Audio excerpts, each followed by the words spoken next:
Here we are for another round of the 70s versus the 90s, and it's Kung Fu fighting white boy Indians when I put Tom Laughlin's Billy Jack against Steven Seagal's On Deadly Ground. And this one was a real fun one to get through because both of these movies, they do have a lot of like fast paced action scenes in it, but then again, some shit does end up weighing it down. So let's just dive right on in to the nitty and the picky. First up, we have Tom Laughlin's Billy Jack, which was the second time the character Billy Jack had appeared in the cinema. The first time, of course, being in Jack Starrett's The Born Losers, where he like takes down a whole gang of bikers terrorizing the town.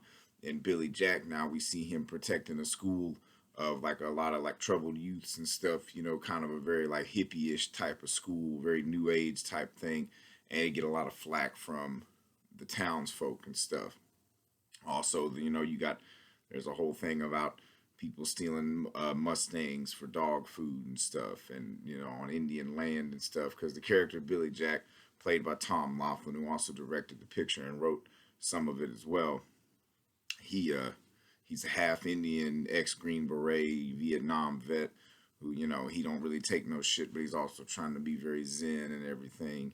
And he's the unofficial protector of that school. And of course, there's a slight little bit of romance between the woman who runs the thing and him. Of course, it was also Tom Laughlin's real life wife in all that. So, but the thing about the film itself, there are some really good fight sequences, specifically that scene in that little ice cream parlor where he whoops the shit out of those dingo heads. And then, but the film, for as like much action as there is, there's twice as much like conversation and stuff, and a whole lot of rape in this movie too. So it's like one minute it's fun, the next minute it's not, and then it's very up and down. And also the film has like way too much shit going on because it also tries to be kind of a time capsule of what was going on in America and stuff. And it doesn't really know what it wants to be a lot of times, because one minute it's a kung fu movie, the next minute it's a political statement. You look at that town hall meeting scene. It's very much kind of it was a movie that definitely of its time appealed to like every single person that would go see this movie. You got the people that like action movies, and then you got the hippies, and then you got all the other in between and stuff. But all in all, like the hero himself is kind of lame, because he just, there are moments where he's badass, and of course, like that the snake dancing sequence is pretty great. The music in it is like horrendous. It's just all the singing in it and stuff. And these kids are, getting turned on by art, but art ain't getting turned on by them. It's very like gut wrenching sometimes. And the ending is kind of lame too. I feel like he would have either killed all the motherfuckers or they would have killed him. It would have just slowly just take him off to fucking prison and all this shit, and just easily give in to his demands and all this shit. I don't know. The film itself is kind of a fucking circle jerk of futility. And then we move forward to Steven Seagal's On Deadly Ground, which was, of course, Steven Seagal's directorial debut. And of course, he plays like the same kind of character in every movie, but slightly different variations. Here, he's a oil rig worker who specializes in fighting oil rig fires, and that opens with that. Very like a lot of like glamour shots of him dealing with the fire and stuff. And the old man working on warns him like, oh yeah, they've been using faulty equipment and stuff. And of course, the president of the Aegis Oil Corporation, played by Michael Caine, who brilliantly chops through the scenery of this movie. He tries to like keep it under wraps and stuff because he's all trying to get his stuff done before his deadline and everything. And of course, he's got a bunch of goons with him. One of them played by John C. McGinley, and the other one, LaForce from Mallrats. And it brings in a few others, like Arlie Army pops up in this film to kind of eradicate the problem, but then they all end up getting eradicated because they try to kill Seagal once he figures out what's going on, and he's trying to expose him, and then he ends up, getting healed by these Eskimos and stuff. And then after they end up killing this Eskimo chief, and he just like he goes on a rampage and just blows the shit out of that fucking oil rig and stuff, and kills all them motherfuckers. And what's cool about this one is like, it's not a lot of bullshit in it. I mean, the typical Steven Seagal bullshit, but one, you get a lot of action.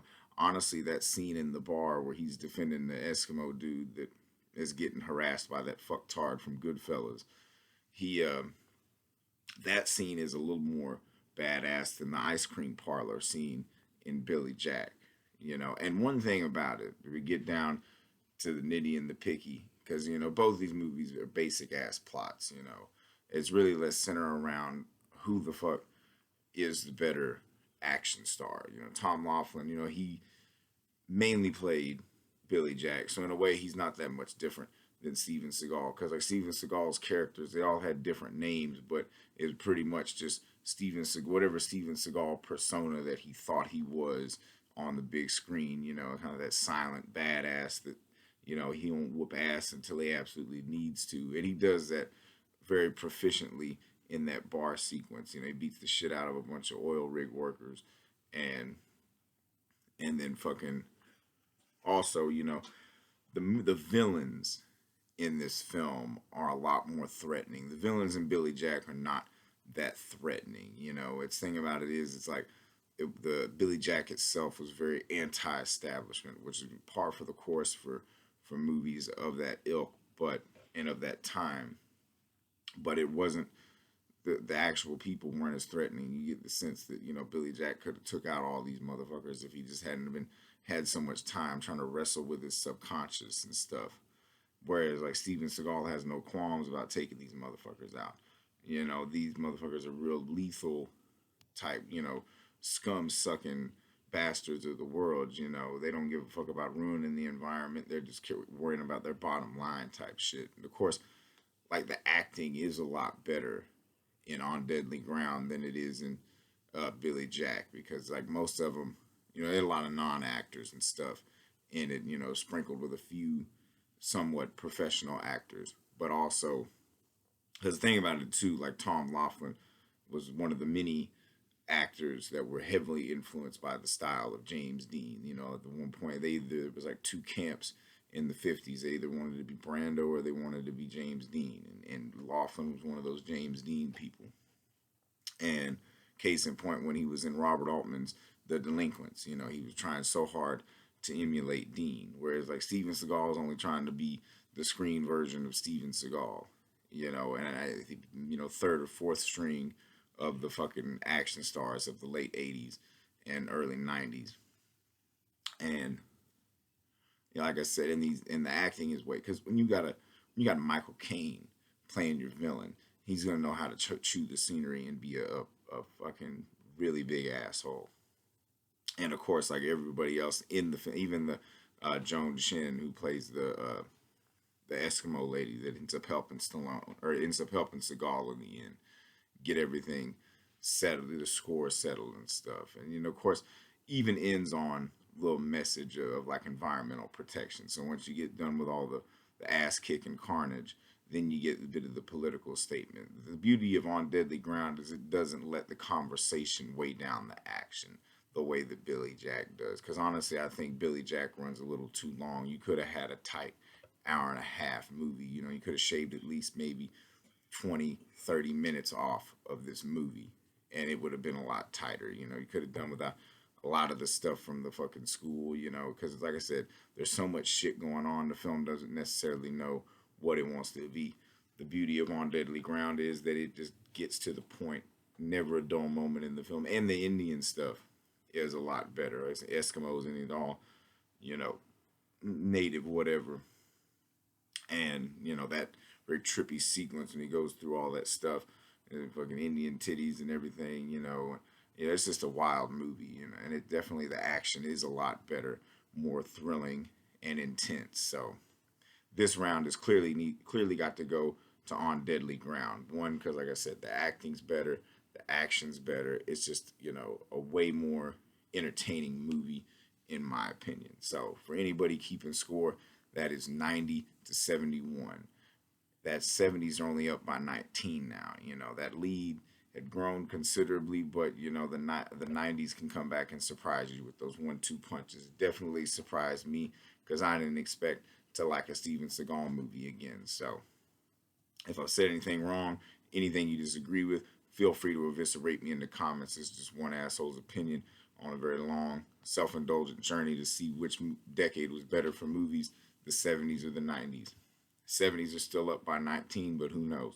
The 90s keep coming back with those 1-2 punches, so we shall definitely see. So tread softly.